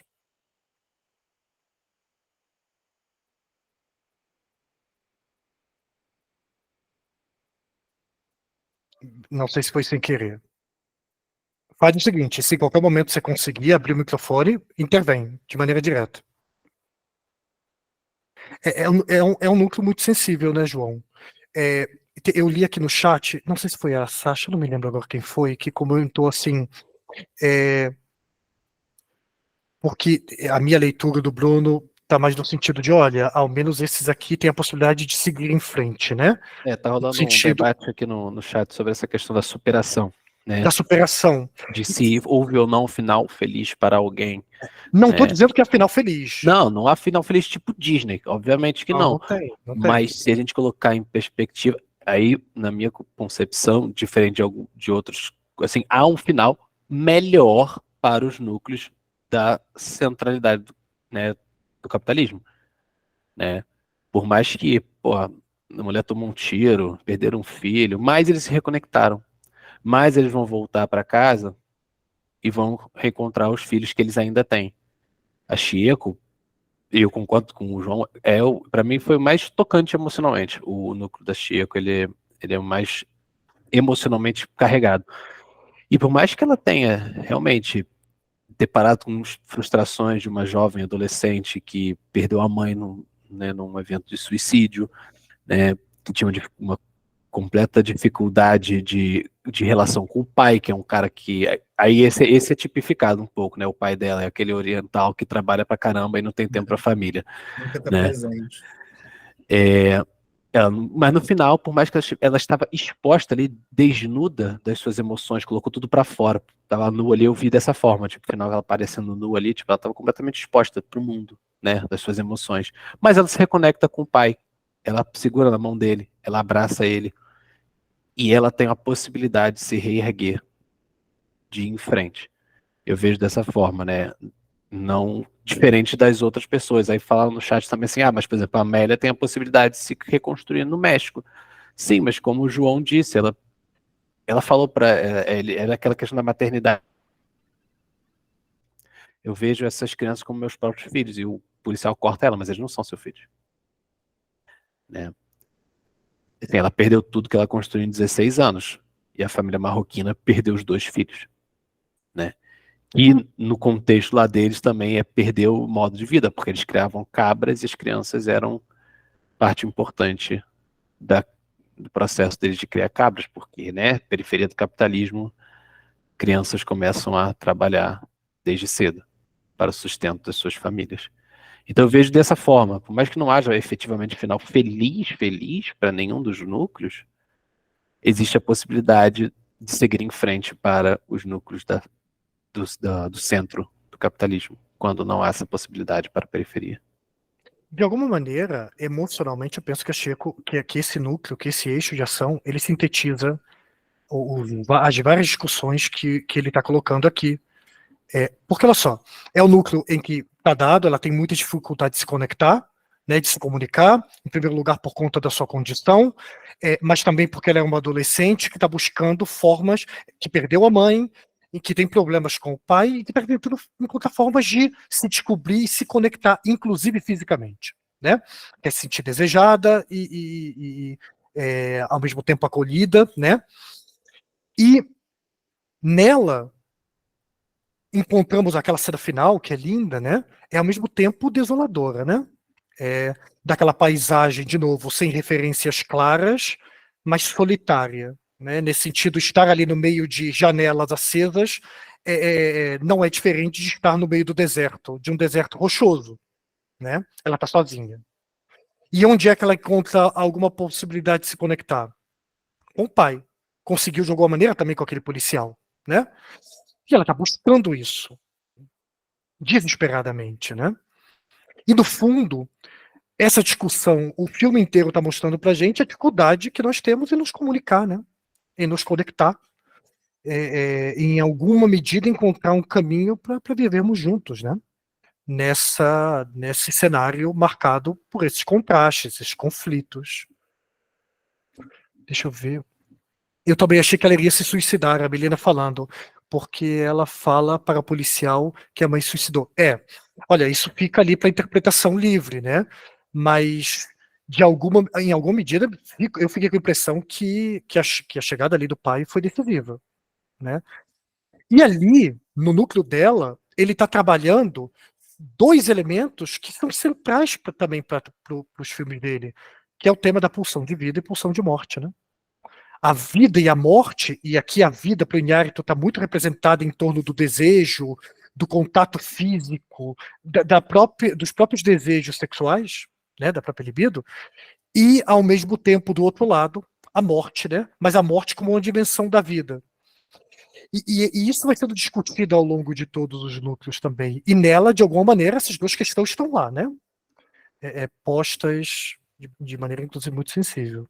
A Ana Luísa colocando, a outra coisa que eu gostei sobre o Checo é que, a partir da imagem dela, é possível perceber a invisibilidade de pessoas com deficiências físicas no espaço. Sim, vai mostrando que ela também, apesar de viver no centro, apesar da classe social que ela pertence, ela também tem dificuldade em se conectar, ela também se sente, em alguma medida, marginalizada, né? Vai mostrando que essa sociedade contemporânea também produz muitos outros, né? Que não estão integrados, que não fazem parte. Eu fico ainda com a sensação de que para o Inhárito a percepção, inclusive, é mais pessimista ainda. É no sentido de que não existe espaço público para o Inhárito que permita uma conexão entre nós ou que permita construir uma vida compartilhada. Apenas lá, nos redutos familiares. Ao menos essa é a leitura que eu venho fazendo durante a minha pesquisa, né, sobre a filmografia desse diretor. E ele fecha o filme com uma dedicatória para os filhos, né? Então... E temos que entender, ele escolheu o quê? Ele escolheu melodrama, né? Porque essas escolhas, elas são importantes para entender também as intenções desse ator, né? No caso aqui, um ator social produzindo representações sociais, como é o Inhárito, né? Por que ele escolheu o melodrama? Essas escolhas todas são intencionais, né? E falam muito também sobre a maneira com que ele enxerga o mundo, né? Ele no México, gente, já para deixar claro, existe uma tensão. Eu que adoro o Iñárritu, existe uma tensão. A crítica mexicana, nossa, caiu em cima do Iñárritu desde o primeiro filme. E a academia também, tá? Também. Inclusive acusando o Iñárritu de produzir filmes que replicam um cinema latino-americano que só serve como moeda, como mercadoria para ser comprada pelo Ocidente desenvolvido a partir do quê? Da sexualização e da violência. O acusa, inclusive, de replicar uma espécie de estética da violência que recolocaria o tema do exotismo, né? Que está tão forte para pensar o Oriente, o interesse do Ocidente pelo Oriente. Então, esse novo exotismo latino-americano passaria pelo quê? Pela pobreza, pela violência e pela sexualização dos personagens. Então, isso foi uma crítica muito dura que ele recebeu. Me chama a atenção que os erros cometidos foram realizados pelo menino marroquino e pela Amélia, enquanto os Estados Unidos são as vítimas da história. Olha, Maria Fernanda, eu penso exatamente nessa direção. E isso não é só nesse filme. Nos três filmes que compõem essa trilogia.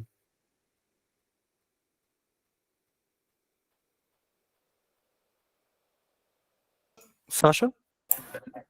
Boa noite. Eu acho que o filme, por si só, acaba sendo bem interessante porque gera toda essa discussão, né? Então, foram várias linhas aqui, e eu acho que o interessante seja justamente isso, né? Porque, no fim, é bem verossímil. Então, a gente tem aqueles que são considerados os vilões e aqueles que não, aqueles que têm direito à vida e aqueles que não. Quem tem o apoio do Estado e quem não tem. Então, eu acho que, nesse sentido, eu acho que é bem verossímil, né? Eu não conhecia o autor da obra, nem toda essa discussão que tem, essa crítica a ele, que também é interessante da gente pesquisar e saber, mas eu acho que acaba gerando esse olhar para a realidade e a gente vê que é bem verossímil, né? Então, o fato dos finais serem daquele jeito não surpreendem, porque, de fato, você espera que aquilo ali vai acontecer, né? E também achei muito legal porque, no fim das contas, né, por mais que a gente não fale a mesma língua, né, não consiga se comunicar, entender plenamente o outro, a gente se conecta. Embora a gente crie essa ideia de afastamento, né, essa falsa ideia de que a gente se afasta do outro, pela classe social, pela orientação sexual, e por várias outras questões e outros motivos, o filme mostra que, no fim das contas, né, você negar o outro, ver o diferente como aquele que é o outro, não humanizá-lo, aquilo ali vai te atingir de uma maneira ou de outra. Então, ela, a personagem norte-americana, né, que é baleada, você vê que ela está bem satisfeita de estar naquele ambiente, olha as pessoas com aquele olhar exótico, né, do exótico, do animalesco, né, e ela acaba sendo atingida. Então, por mais que ela tenha uma classe social alta, tenha dinheiro, tenha ido turistar no país, né, digamos assim, ela acaba recebendo um tiro. Então, mostra que, é claro, tem as vantagens, né, como a gente até discutiu no chat, dos núcleos, né, no fim das contas, o grupo periférico acaba sofrendo as consequências piores, né, pode-se dizer, pensando em reconstrução, pensando no olhar para o futuro, mas, ao mesmo tempo, todo mundo acaba se conectando ali de uma maneira ou de outra, né, se as pessoas vissem com mais cuidado, muitas coisas poderiam ser evitadas, enfim. Bruno? Eu acho que é muito, muito boa a fala, né, da Sasha, e essa questão da incapacidade de comunicação, acho que é muito, né, vai muito agora falando mais como geógrafo, como cientista social, né, é muito desse momento de comunicação, de globalização, né, as dificuldades, né, os ruídos, né, são intensos demais nesse momento, nessa fase contemporânea do capitalismo tardio, né, que a gente atualmente vive, né. Então, não só os ruídos de informação, né, que talvez seja a principal característica dessa fase atual de globalização, né, os fluxos de comunicações, que seriam, na verdade, para facilitar a nossa comunicação, mas acabam sendo, na verdade, empecilhos para que justamente haja, né, aquele sentido da aldeia global lá do... Como é que é o nome do cara mesmo? Agora que eu esqueci. Você deve lembrar, Isaac. Porque, assim, hoje em dia, essa questão da aldeia global, já ninguém mais fala disso. Isso foi uma fantasia, né, desses teóricos da globalização lá do início dos anos 90, né? De que a globalização veio para, né, resolver os nossos problemas aí, né, globais, né, de comunicação, interação, fluxo de pessoas, dinheiro, mercadorias. E aí vem o Milton Santos justamente para dar um choque de realidade na gente, né? Mostrar que não é bem aí. Isso, McLuhan, esse aí mesmo que eu queria chegar, esqueci o nome dele.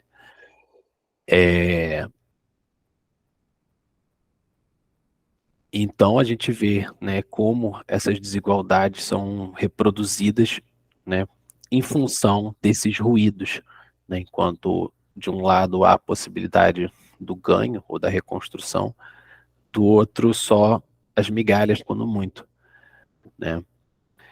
Aí a gente estava falando assim, eu até lembrei, por exemplo, voltando à questão do Oriente, né, os Estados Unidos sofreu um ataque trágico em setembro de 2001. Se recuperou. Enquanto todos os dias, no Iraque, na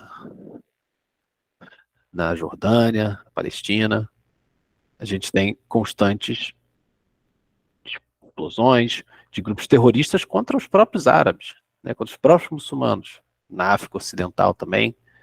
Na Síria, os Na americanos, Síria. os americanos bombardeando, inclusive, a região. Na Síria, na Argélia também, né, que os Estados Unidos, depois do apoio lá para a deposição do Gaddafi, a Argélia está em guerra civil desde então, era um dos países com as melhores taxas de desenvolvimento humano, alfabetização do norte da África, e hoje é um país em frangalhos, né. E qual é a possibilidade, por exemplo, que esses países tenham de se reerguer após essas contínuas devastação, né? Exatamente, como disse a Ellen, né, a aldeia global é uma fábula, segundo Milton Santos, é uma fantasia, né? Esse livro é sensacional e tem até um documentário sobre ele, né, que eu sempre passo para os meus alunos. Nesse sentido, o filme é muito interessante. Nesse sentido, o filme é muito bom. Assim, eu acho o filme muito melhor nesse aspecto, assim, sabe? De pensar como a desglobalização produz essas cisões, né, entre centro e periferia. Essas né? assimetrias, né? Exatamente. E o lugar do Estado nisso. Exato. O Estado fez tudo para resgatar a americana, né? Enquanto faz tudo para manter o mexicano fora dos Estados Unidos, né? E aí vai Gente, lá depois o só uma diplomata lá. uma questão de ordem, desculpa, Bruno. Não, São 6 horas. Eu queria saber, continuamos até às 6h30, já tivemos aquele primeiro momento mais institucional. Também não sei se o João pode continuar mais um pouquinho, o Bruno também. Eu tenho tarefas domésticas para fazer. Tem. Eu tenho. Final de semana sou eu. Vocês querem continuar mais um pouquinho, e eu já vou distribuindo, inclusive, aqui o formulário. Podemos fazer isso, eu posso distribuir agora o formulário, para que cada um possa lá preencher lista de presença, esse formulário vocês vão utilizar para responder umas perguntas. E se quiserem, podemos ainda ampliar, deixar a discussão seguir mais uns 20 minutinhos, enfim, em função também dos interesses de vocês. O que vocês acham? Eu só queria fazer uma última observação, porque eu também preciso sair, preciso resolver umas coisas aqui com a minha esposa. Aquilo que eu falei do Ocidente sitiado, que foi algo que eu até descrevi em mais detalhes na minha dissertação, eu posso até deixar com o Isaac, ele falou que vai ter uma pasta, né, que essa discussão está um pouco mais aprofundada. Assim, são detalhes, né, e nesse ponto eu acho que o Inharito ele faz isso de forma até crítica, como o Isaac falou, tipo aqueles europeus todos fresquinhos, não tem ar-condicionado no ônibus, não sei o quê, né, quando eles chegam na vila, né, lá em Tanzerine, eles ficam todos, meu Deus, que lugar é esse? Quem são essas criaturas aqui que estão nos circundando, né?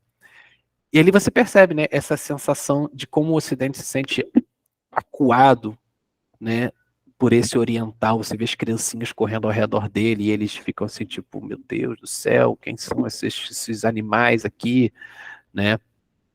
Eu sinto muito isso ali, né, de como existe um medo do Ocidente do outro oriental, principalmente no pós-2001, né? Agora do outro oriental, claro, do muçulmano. E isso muito bem representado aqui no filme. Principalmente naquela cena ali onde eles estão dentro do ônibus olhando assim, né, assustados para essas crianças. E são crianças, né? São crianças. Mas é isso. Gente, eu já coloquei aqui o formulário, eu vou colocar no grupo do WhatsApp também, agora. Mas, enfim, a partir de agora, quem precisa sair, tá, gente, sem nenhum problema, Isaac, preenche o formulário. Questão de ordem também, com relação ao prazo aí para esse formulário ser preenchido, né? Até segunda-feira, Luiz, parece um tempo razoável? Eu acho que sim, né, pessoal? Até segunda, são 3 questões só, são questões bastante simples, né? Às vezes uma semana, não, gente, até o próximo encontro, para a galera não precisar no fim de semana ficar... Eu acho que teria segunda-feira, né? Vamos então seguir, ao menos, minimamente, a sugestão do João, até terça. Empurrar um pouquinho mais. Pode ser, porque a ideia, sabe o que eu sugeriria para vocês? Tentar fazer isso logo depois do nosso encontro. Isso. As questões estão frescas. E aí, gente, até porque, repito, a questão da bibliografia aqui no curso é complementar. A ideia é que quem tiver mais interesse explora outros filmes e outras bibliografias, tá? Mas vamos lá. O filme ficou gigante, olha só, com esse par. E olha só, quanto mais ainda temos discutido o filme. Nossa, olha, eu como tive o prazer de pesquisar esse filme, foi um dos 6 filmes que eu trabalhei na minha tese de doutoramento, assim, eu fico aqui querendo falar, claro, né, por nosso objeto de estudo, quem é que cientista social, historiador, geógrafo, sabe como é isso, né? Ficamos ali com as formiguinhas, com tanta coisa ali ainda para abordar. Mas eu acho que conseguimos já levantar. Eu percebi que tem muita gente aqui, eu já sei que tem muita gente aqui que é de instituições públicas, alguns são alunos de ensino médio, mas tem muita gente também aqui de ensino superior, fazendo licenciatura. Eu espero que esse tipo de encontro também ajude para que a gente consiga pensar como usar um filme até na discussão de sala de aula, né? É um pouco por isso que também queríamos um encontro menos professoral, mais dinâmico, menos com uma postura talvez menos de palestra acadêmica, né? Sim, Isaac, eu primeiro queria me despedir de todos aqui, mais uma vez agradecer pelo convite, tá, para participar desse evento, desse curso, né, que ainda tem outras muitas sessões que eu sei, né, e parabenizar todos os envolvidos aqui na organização, tá sensacional, e espero que seja muito proveitoso, e mais uma vez agradecer o espaço oferecido pelos organizadores e também para todos que estão participando, né, não sei se são alunos, né? Você falou que tem alunos do Pará, alunos do Cefet, né? Alunos de outras instituições, são... Gente, ó, temos Rio de Janeiro, Espírito Santo, Goiás, muita gente do Espírito Santo, hein? Muita gente de Minas, Espírito Santo, depois de Minas, Espírito Santo, mas tem muita gente do Pará também, alunos, temos profissionais envolvidos aqui do Pará, e você também, do Amazonas, eu tinha esquecido de falar isso que eu te apresentei, obrigado, viu? Não, o Bruno é professor do Instituto Federal, né, do Amazonas, em Lábrea, né?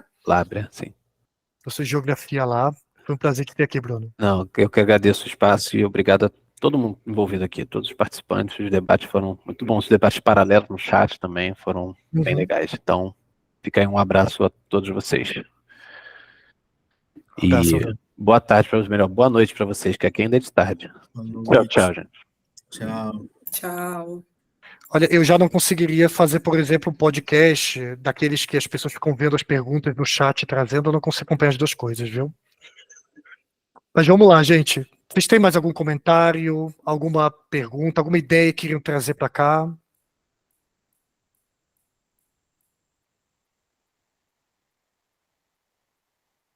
Não? Todos satisfeitos? Acho que rendeu bem, né, Isaac? Foi muito bacana. Muito bem. Fiquei muito feliz.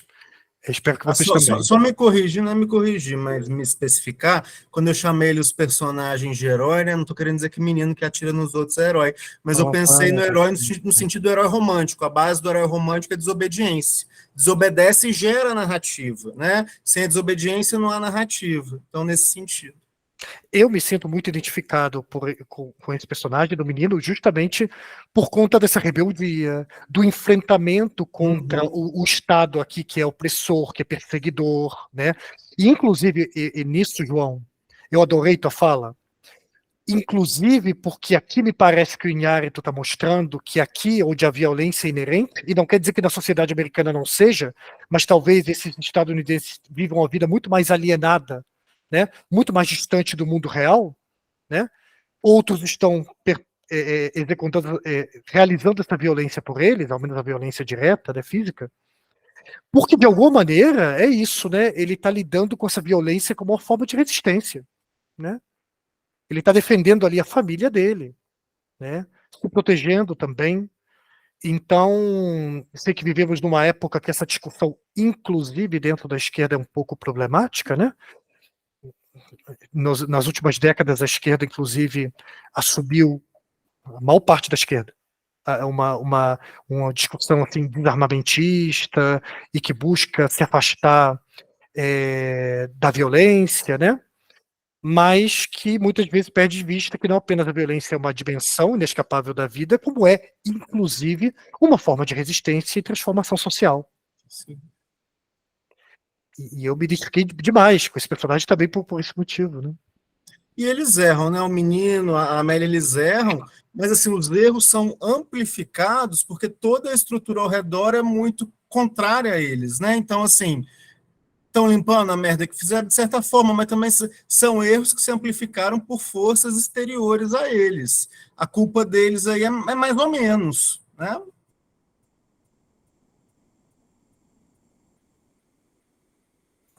Gente, então, fechamos aqui? Fechamos. João, muito obrigado. Eu que agradeço, Isaac, agradeço todo mundo aqui pela presença, pela conversa, foi muito bom. Muito legal. Obrigado a todos que participaram, todo mundo que estava aqui presente. Obrigado, Luiz, pela organização. O Luiz é o coordenador do projeto, tem muita gente trabalhando nele, mas ele tem uma carga aqui de trabalho maior para que isso aqui possa acontecer. Obrigado por tudo, Luiz.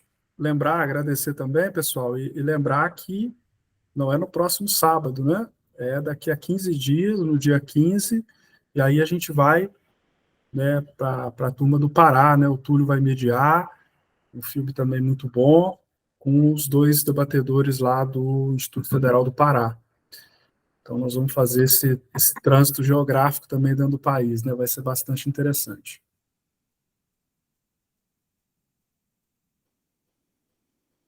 Então, até mais, pessoal. Boa noite. Boa noite. Até mais, bom fim de Não semana. esquece, Luiz, não esquece de interromper a gravação antes de fechar a sala, tá? Às Bem vezes lembrado. o vídeo é pronto. Eu vou interromper a minha aqui também. Tchau, tchau, boa noite. Boa noite. Tchau.